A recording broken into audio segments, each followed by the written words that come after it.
అంబేద్కర్ అభయహస్తం పథకాన్ని ప్రారంభించాలని కోరుతూ మంగళవారం నాడు సుజాతానగర్ మండల కేంద్రంలో దళిత ఐక్యవేదిక సమావేశం నిర్వహించారు. ఈ సందర్భంగా ఐక్యవేదిక నాయకులు మాట్లాడుతూ నేటి ముఖ్యమంత్రి రేవంత్ రెడ్డి ఆనాడు ఎన్నికల ముందు చేవెళ్ల వేదికగా దళితులకు అంబేద్కర్ అభయహస్తం పేరుతో 12 లక్షల రూపాయలు ఆర్థిక సహాయం అందజేస్తామని ప్రకటించారని, ఎన్నికల ముందు ఇచ్చిన 6 గ్యారంటీలకు ఒక్కొక్కటిగా అమలు చేస్తూ వస్తున్న ప్రభుత్వం దళితులకు ఇచ్చిన హామీ అభయహస్తం పథకాన్ని కూడా ప్రారంభించాలని విజ్ఞప్తి చేశారు.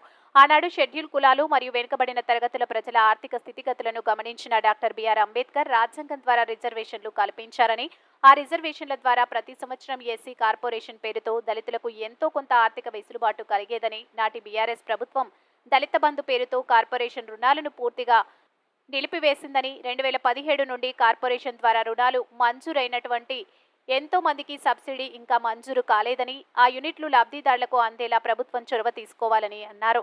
దళిత పిల్లల విద్య కోసం విద్యాజ్యోతి పథకం కింద 10వ తరగతి పాస్ అయిన విద్యార్థులకు, ఆపై చదివే విద్యార్థులకు ఆర్థిక సాయం అందిస్తామని డిక్లరేషన్లో రేవంత్ రెడ్డి తెలిపారని, ఈ విషయాలపై ముఖ్యమంత్రి రేవంత్ రెడ్డితో పాటు ఉప ముఖ్యమంత్రి బట్టి విక్రమార్క కూడా స్పందించాలని దళిత నాయకులు కోరారు. ఈ కార్యక్రమంలో దళిత ఐక్య వేదిక నాయకులు వేల్పుల భాస్కర్, గుండేటి వెంకటరాములు, ఎర్నం రాజు, మురిపిటి రాములు, సిరిగిరి మురళి, మద్దెల ప్రసాద్, కాకటి బాబు, మురిపిటి మాధవరావు, గుండేటి రాములు తదితరులు పాల్గొన్నారు.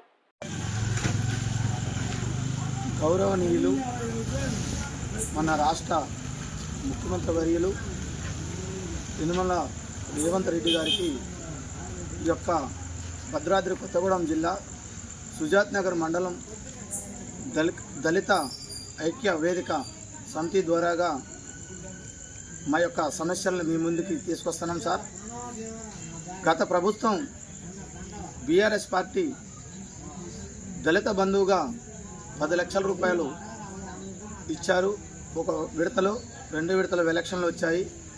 కావున తమరు ఎలక్షన్ కంటే ముందు మీరిచ్చిన హామీ దళిత బంధువుని మరి అంబేద్కర్ అభయ హస్తంగా మార్చి మేము దళితులకి 12 లక్షల రూపాయలు ఇచ్చి ఆదుకుంటామని ఆ రోజు గౌరవనీయులు తెలంగాణ రాష్ట్ర ముఖ్యమంత్రి గారు రేవంత్ రెడ్డి గారికి భద్రాద్రి కొత్తగూడెం జిల్లా సుజాతనగర్ మండలం దళిత ఐక్య వేదిక తరపున ఒక విజ్ఞప్తి కోరుతా ఉన్నాం.